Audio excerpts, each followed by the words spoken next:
So when I first got involved in all of this so-called truth research back in the day, one of the things I was interested in is this idea of there are all of these thoughts in my head. How many of them are based on actual evidence and how much of it is simply programming? And you guys know the story. You find out that a certain TV event, a bombing or a shooting, turns out it's probably a hoax.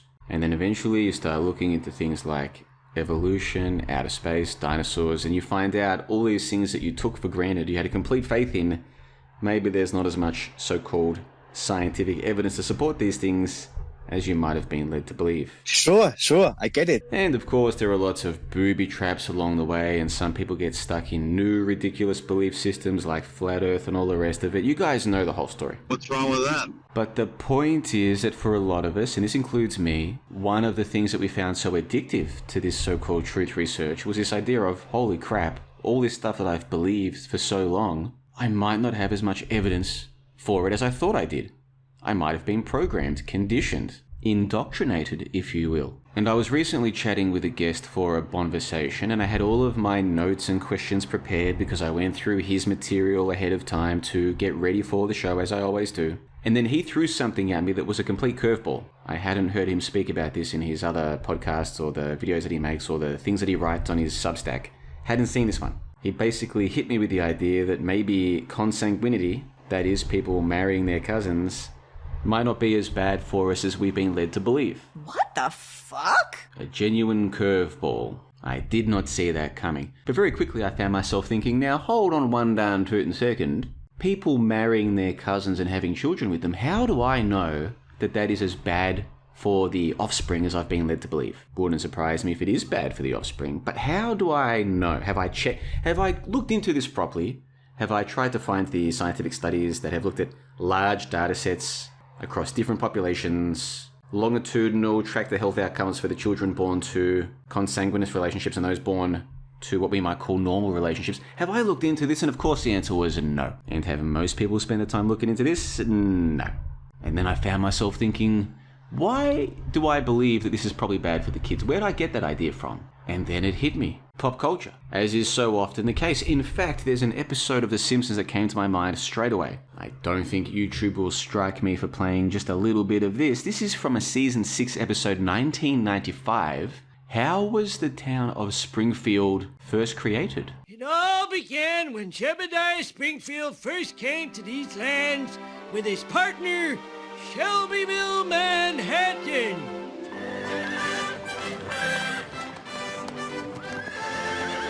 People, our search is over. On this site we shall build a new town, where we can worship freely, govern justly, and grow vast fields of hemp for making rope and blankets. Yes, and marry our cousins. What are you talking about, Shelbyville? Why would we want to marry our cousins? Because they're so attractive. I thought that was the whole point of this journey. Absolutely not. I tell you, I won't live in a town that robs men of the right to marry their cousins. Well, then we'll form our own town. Who will come and live a life devoted to chastity, abstinence, and a flavorless mush I call root marm.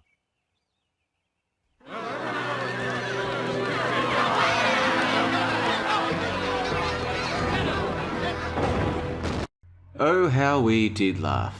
And of course in The Simpsons there's that recurring character, Cletus, the slack-jawed yokel, and it is implied at various times that he is married to one of his relations, or he was the product of a consanguineous relationship. Now, I was born in 1987, so The Simpsons was a very big part of my growing up and the stuff that we talked about at school. It was a cultural phenomenon, The Simpsons. But I'm guessing that regardless of how old you are or what the big TV shows were when you were in your formative years, I'm guessing you can think of examples where the idea of people marrying their cousins was mocked, and possibly rightly so. I want to look at this a little bit further. Before I do, I'll just remind you that I did have a conversation about this topic and so many other things with Bok Precision for a recent Bonversation. We also spoke about who was really behind the 4chan hack. Is there more evidence for the existence of Muhammad than that of George Washington? And of course, why are we taught from a young age that marriage between cousins is a bad thing? Sure, I get it. So anyway, I posted about this on the Conspiracy No Pulse subreddit. I'll link to this in the comments section below. And what do you think were the top responses? So basically what I was saying was, here is some of the stats. Why do we believe these things? Just the basic stuff I like to do as the world's leading skeptic. And what kind of responses do you think I got? Well, this is one of the top responses. It's from some dude who calls himself Easy Hammer, and he says, your cousin is pretty hot, huh? Now, this is in reply to a thread where I basically say, okay, we've been led to believe something. Here are the stats. I've been thinking about this recently because of a guest that I had on my show. Now, how much do we really know? That was the basic gist of the thread.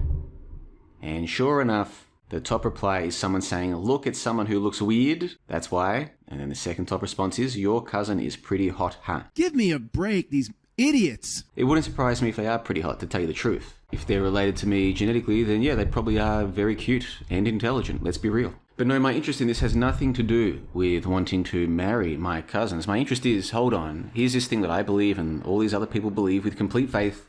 What is the evidence? Now, what I didn't realize until recently is just how common this consanguinity is. It says here, in Egypt, around 40% of the population marry a cousin. A survey in Jordan found that 32% were married to a first cousin, and a further 17% to more distant relatives. 67% of marriages in Saudi Arabia are between close relatives. 54% of all marriages in Kuwait. Now check this out. It has been estimated that 55% of marriages between Pakistani Muslim immigrants in the UK are between first cousins, where preferential patrilateral parallel cousin marriage, i.e. a man marrying the daughter of his father's brother, is favoured. Now, I don't know about you, but I find all of this interesting. I didn't realise just how common this practice was, including in Western Europe, in countries that have taken in so many of these immigrants from very different parts of the world. Well, now this is happening in their own countries. Half of the marriages are between first cousins. What the fuck is going on? Now, I'm not saying that this is a good or a bad thing. I don't know. I need to do some more research. But if you're one of those people who saw the title of this video and immediately had an emotional response to it, oh, what? How can you say such a thing? Blah, blah, blah, blah, blah. Well, how do you feel about the amount of immigrants that are coming into your country where they practice this on the regular? Just a question. Good question, actually. And getting back to my broader point about challenging what we think we know, why we think we know it, my question for you is, do you believe we have been to some extent programmed by pop culture to immediately dismiss cousin marriage, to think of it as the wrong way to do things? Are you like this idiot over here who immediately assumes that anybody who brings this up must want to marry their cousin? These idiots in our truth community. And be sure to go and check out this recent Bonversation, available on Spotify or wherever you get your podcasts, or you can download it or stream it for free via the bonversations.com, which I'll link to in the show notes. We discuss this topic and a bunch of other things, and it's about a 2-hour episode. Like I said, stream or download it. Check it out. Link to that in the comment section below and leave your thoughts. What do you think about all of this? Why would we want to marry our cousins? Because they're so attractive.